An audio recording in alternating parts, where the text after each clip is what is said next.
This is not just a cartoon. Over the Garden Wall looks like a simple story about two boys lost in a strange forest. But the more you watch it, the more it feels like something is wrong with the idea of being lost itself. Because nothing in the unknown behaves like a normal world. Time doesn't flow properly. Paths repeat without explanation.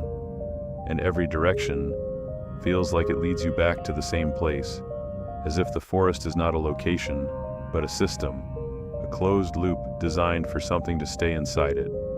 Which leads to the first question no one can fully answer. What exactly is the unknown?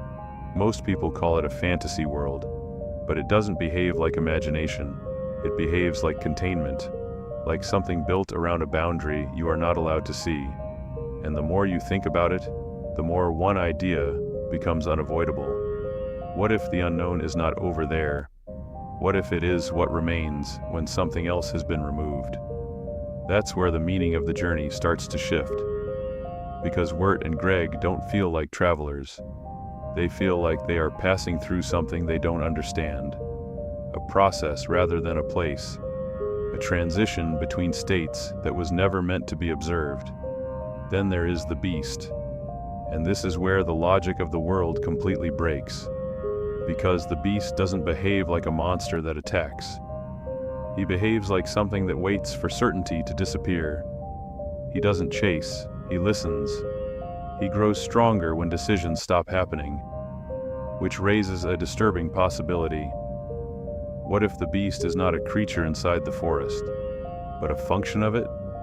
Something that only exists when you stop moving forward, when you stop choosing, when you accept being lost. And suddenly, every encounter in the story starts to feel different.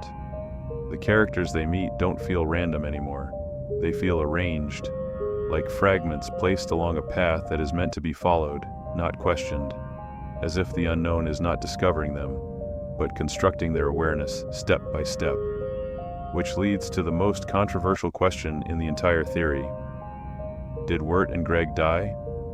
Some viewers believe the story takes place between life and death, a liminal space where the mind builds meaning before letting go.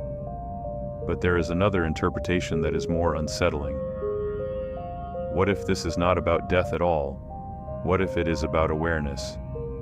About what happens when you realize you are somewhere you cannot fully understand, but you keep moving anyway. Because every time someone stops in the unknown, something responds, not by attacking, but by getting closer to understanding them. And that is where everything connects. The feeling that this world is not just being watched, but observing back. Not as a character, not as a villain, but as something built into the structure of the place itself. Like a presence behind the story, not inside it. And that's why the ending doesn't feel like an escape. It feels like permission, not freedom. Permission to leave something that never fully let you in. Which leaves only one question. If they really left the unknown, why does it still feel like it exists, just beyond where we are looking?